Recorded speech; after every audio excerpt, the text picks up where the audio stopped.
Well, thanks for joining us here today. My name is Ashley Jessen, and today we're lucky enough to have our senior currency analyst, Mike Moran, here, who's got some 42 years of experience working with some of the largest banks, including Lloyds back in Southeast Asia, as well as some of the biggest banks here in Australia over his celebrated career.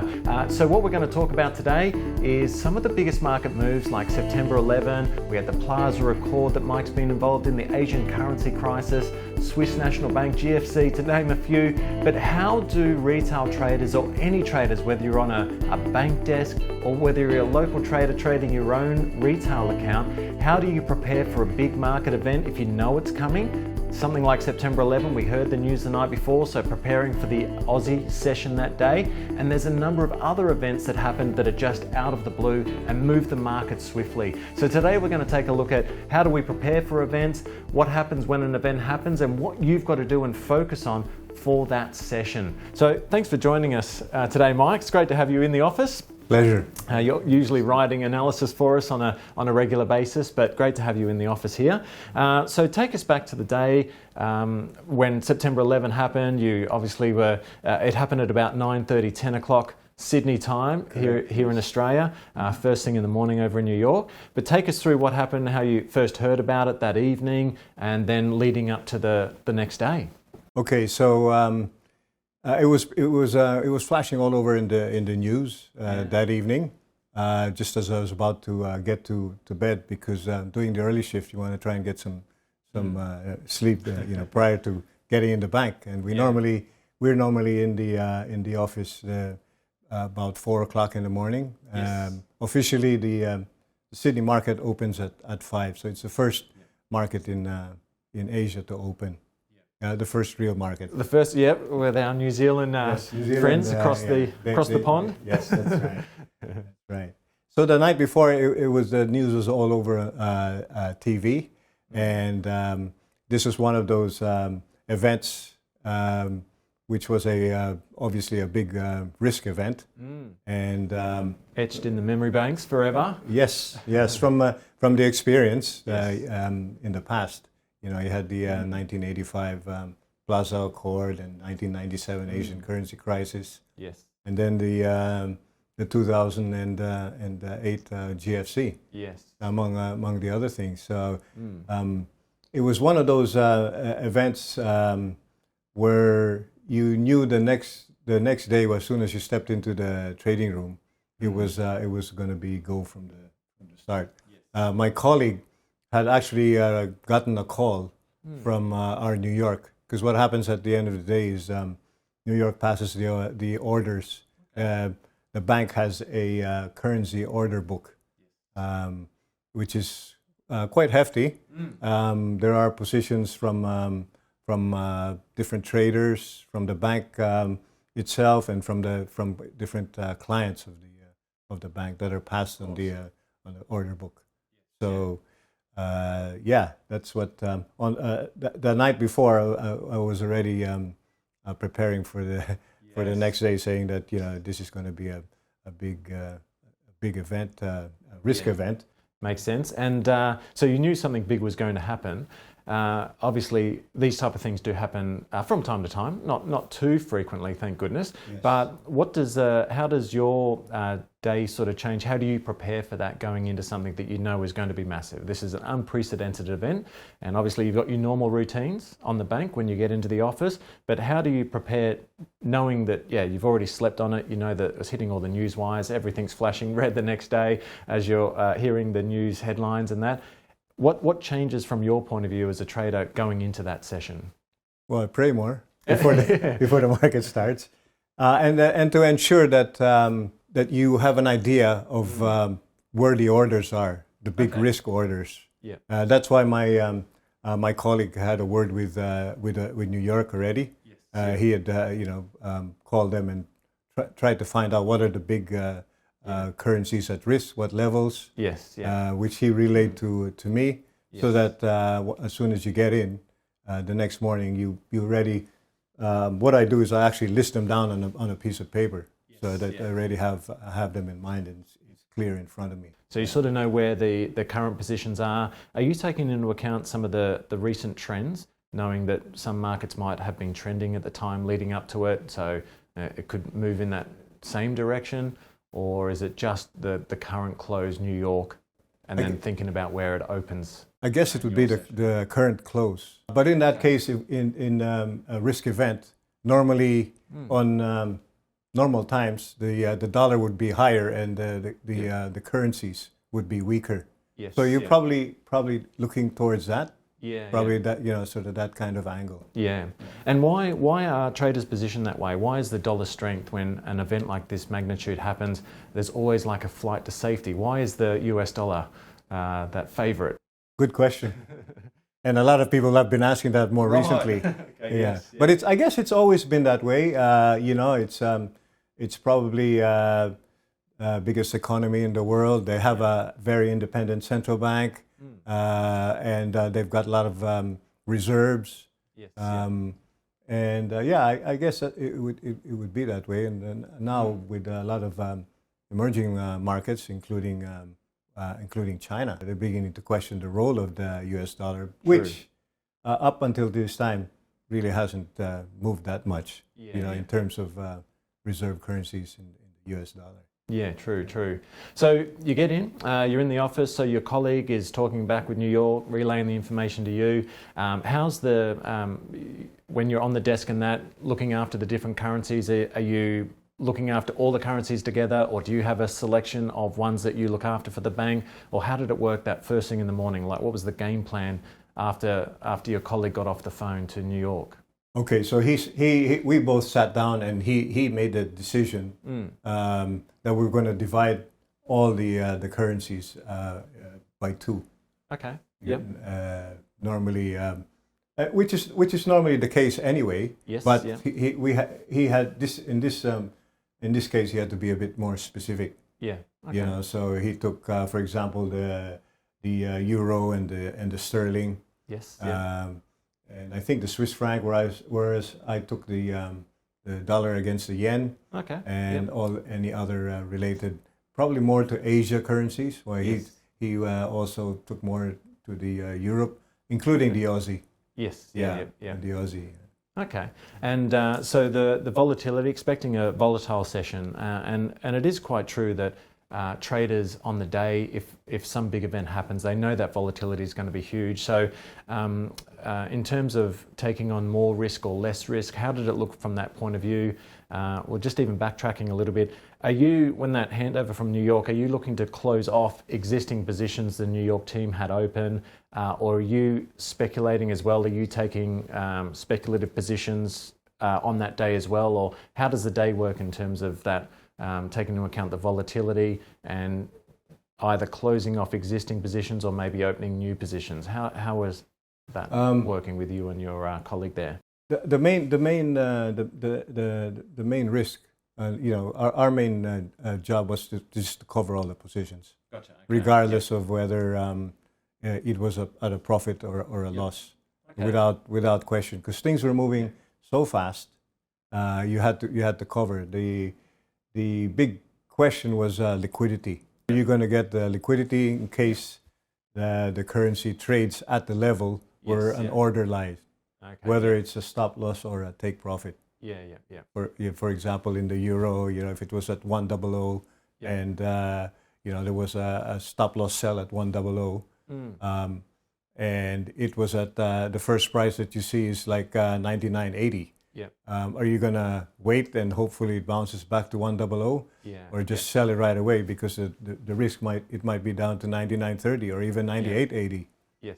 So that was the type of moves that you were expecting during that time, and it did come through. I mean, it's good if it's 30 or 50 points. Yes. In the 1985 Plaza Accord, you were talking about big figures. Yes. The moves were big figures. Yeah, absolutely. And same with the Asian currency crisis in '97. Yes. I guess, there's a lot of that volatility is quite huge. So on your book, are you taking positions for minutes or hours or seconds? Like, what sort of time frame are you? So if you're opening a new position, like, how are you closing that off? What sort of time frames are you thinking about there? Oh, immediately. Right. You wouldn't even, once you see a position, the level that gets hit on the screen, Yes, you look yeah. for a price to cover it immediately. You don't even hesitate unless you Yeah. can't find liquidity. That's Yes. Yeah. the big thing. Yes, So you've yeah. got a couple of machines. Yeah. At that time, Okay. the voice brokers, there are sprinkling that come in, Yes, but they're yeah. as good as their liquidity as well. Okay. Yeah. Yeah. So you're punching orders into the terminal? Yes. Yep. Yeah. And then how's that work? Are you taking any phone orders as well, or is it all just you're taking positions via the terminal? And Yeah. Normally, it's just you've got the order sheet in front of you. You can sort of see, and as soon as the orders, the level of the order is on the terminal. Yep. You try and liquidate that position. Yes. Square it off as quickly as possible. Yeah. Depending on the actual volume of the order. Yeah. Sometimes the machine will show a price there, but maybe it's good for 1 unit, and the order's for 100 units. And you hit the risk is if you hit the 1 unit, the next price would be another 50 points lower or higher against you. Yeah. Yes. Yeah. So would you be more limit orders, or in case you're sort of mentioning that you just get out at whatever price, or take whatever you can see? So you're sort of hitting it at market and putting your orders to take out the depth of the current bid or offer? Yeah, basically, you want to cover. You obviously have to think about where the next price will be for you to get out. So you obviously have to kind of look at that as well. How much depth is in this bid, or how much depth is in this offer. Those at that time you had the EBS and the Reuters machines. They had direct dealing. Yeah. And so you're hitting those, but you're also paying attention to the liquidity on both sides, the depth of the market. Just making sure you're not hitting too large relative to it, I guess, trying to work your way out. Yes. So is the volume on the day relative to a normal day? Was it excessive? I would say on the excessive, because you had quite a few orders, and sometimes if you executed part of an order, you're wondering whether you should do the whole order. Yes. And that leaves you with a residual position. Which is your own position. Now you have to sort of think about that as well. Yes, it could come straight back. And help you get out. But on that day, I believe, because of the time and the event, nothing had sort of happened prior.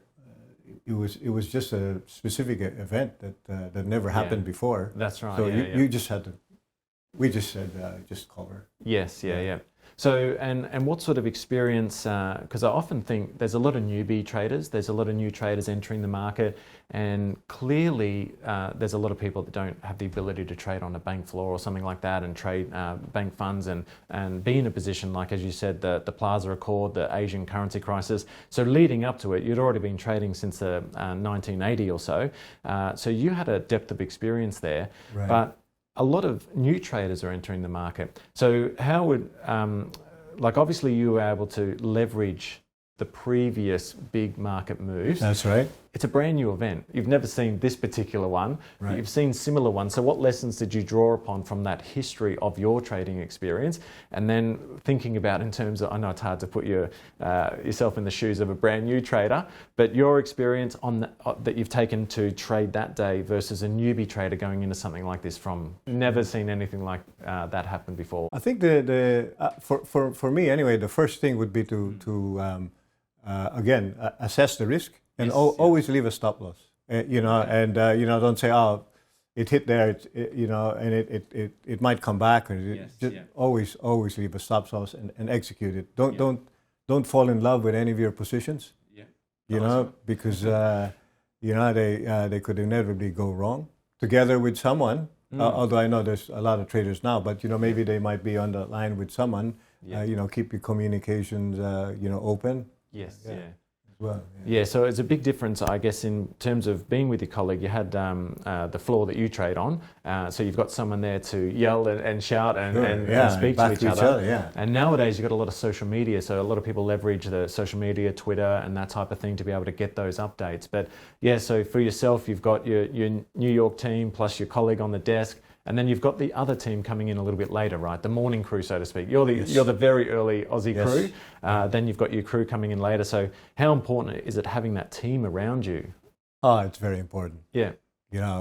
When big risk events happen, like the ones in Asia, at least you had a team around you, rather than being on your own. It's a huge difference. Yeah. And that's the advantage, like you said, and I guess the privilege, and I consider it a blessing to have worked in a trading room, because it's all about teamwork at the end of the day. Yeah, sure. Yeah. There are two guys that come in earlier than the rest. Yes. But the rest come in at a certain time, and I think the trading desk at that particular institution, currency-wise, was about 6 or 7. Okay. Major currencies divided among those. Yes. Yeah. And just going back a little bit, you were mentioning that you've got, you're taking positions. So you might be doing, you might have 100 lots, and you're trying to close out, and 30 get hit. How are you working in your mind? Because one of the challenges with a lot of traders, it gets quite confronting when you've got a lot of opportunities, or you've got a lot of positions on, watching the market move, and then one's moving a lot, but the others start moving as well. Then it's very difficult to juggle all of those. So on the desk, when you're taking those positions, and are you keeping track in your mind? Are you writing down? It must have been frantic, but yeah, you're trying to keep like a net long or short, the Aussie dollar and dollar yen. How are you working that on the floor with you and your colleague, or just yourself personally, and then the team of you and your colleague at that point in time? Focus on one thing at a time. Yeah. You can't be doing everything all the time. Okay, Yeah. you might the risk, you might be losing so much here.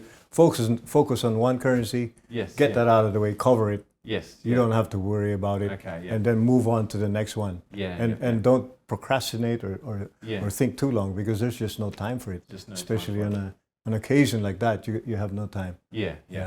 So you're just drawing on, largely sounds like maybe instincts. You've got your processes, of course, but at that point in time, it's instincts. You're sort of keeping that net position. You're hitting 30 short, like you're closing 30, you're opening 30 or whatever, and in your mind you've got dollar yen. You're sort of net long or short. Yes. But how are you netting off at the end of the session? Like obviously the session's coming to an end. How real time is that? Is it sort of in your head? Are you keeping a notepad?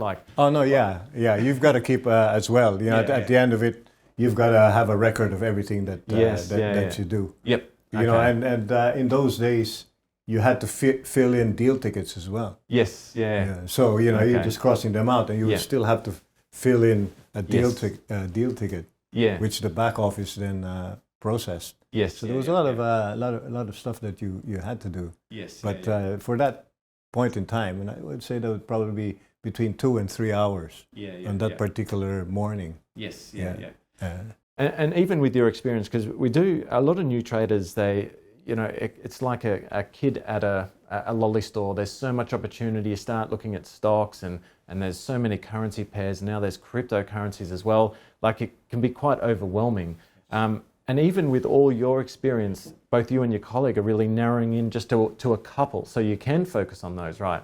So what sort of what advice would you give to those that when they start, it does appear like there's a whole world of opportunity out there, but then at some point they've got to narrow it in, right? You've got to be able to focus. So what advice would you give to those who are, it really is a world of opportunity. As I said, cryptos, indices, gold, silver, there's crude oil rallying at the moment. What was the euro was up, gapped up 50. It doesn't gap up much, but it was up 50 odd pips this morning even.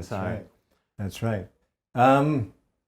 Focus on a couple. Yes, which is your guide. Yes. Whether it be the dollar against the yen, or specifically currencies. Yes. If you want currencies, just focus on maybe 4 major currencies, including especially for us here in Australia, including the Aussie, the euro, perhaps, the yen. Yes. Sterling. Sterling is also a big. So focus on those. Yes. And be, try and be a specialist on those, because often they can also be a leader on the day. And in my case, I did a lot of emerging market and Asian currencies. Yeah. Okay. And often some of those Asian currencies, they could be leaders as well. Yes. Yeah. And so on that day, I know you sway more towards the fundamentals. That's Yes. been a big part. Obviously, technicals do play a big part. But in the back of your mind, when this event's happening and you're on the desk at the day, are you thinking of how a country's currency, like what decisions that would mean to them? Like what's playing in your mind from a fundamental? I know it's happening very fast, but in the back of your mind, you must be thinking, how does that relate to this country and that, like dollar yen? Like how does this relate? You know, like what's going through your head in terms of the bigger macro picture? I know it's all very news driven and it's so fast and it doesn't seem like it would play a part, but you're getting a bigger theme in your head, I'm thinking. Like, yeah, how's that playing out? Just keep abreast always of the news events. For example, we can go to a specific recent example in the dollar yen. Yes. You know, when the yen started depreciating against the dollar, a few Japanese officials came out, you know, expressing, that they were against, quick movements. Yes. And then a few more of them joined in. Yes. Yeah.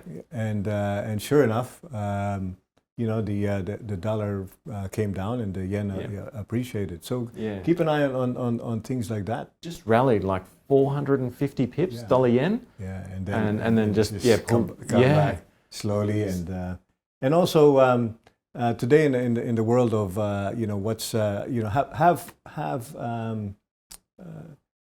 news. I guess how would you say it? The news? Read and have news that you can trust on. You can trust. Okay. You know, because what's real and what's fake today, it's you just have to try and decipher, and also experience will tell. Yes. Experience will tell. So there are certain news that I look at that I've looked at for years.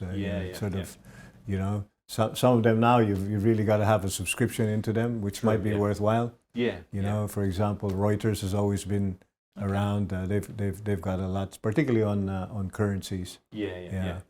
And so on that day, are there talking about trustworthy news sources and trying to decipher what's real and what's fake? Are there trusted sources on the desk on the day?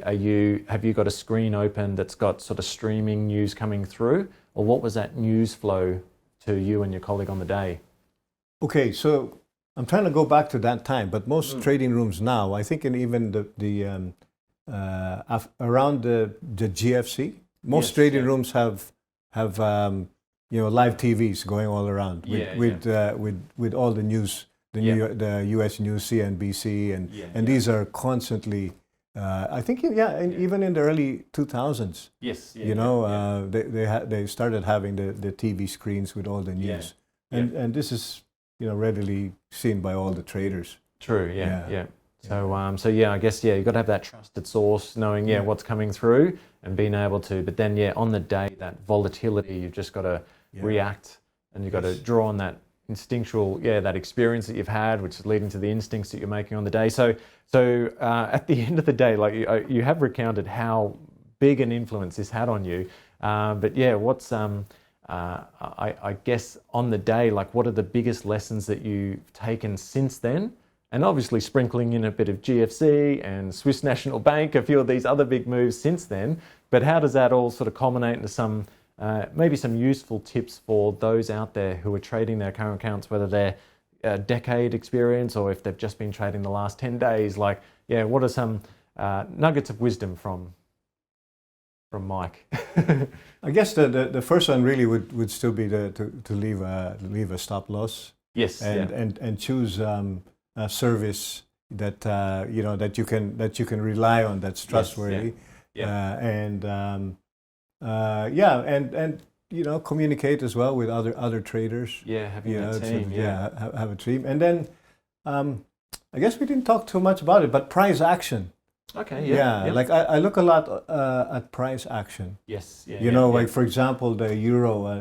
Like 100 might be a big figure. If it trades around there for a while, tries to go up maybe 10 or 15 points, and then comes straight back down. Yes. Maybe there's something up there that's keeping it, or maybe on the other side there'll be something at the bottom. The Aussie is one of those currencies that are notorious for having that. So the price action Yes, You know, it's good to have a live trading screen in front of you. So price action also means a lot. Look at the highs, the lows, and where it opened.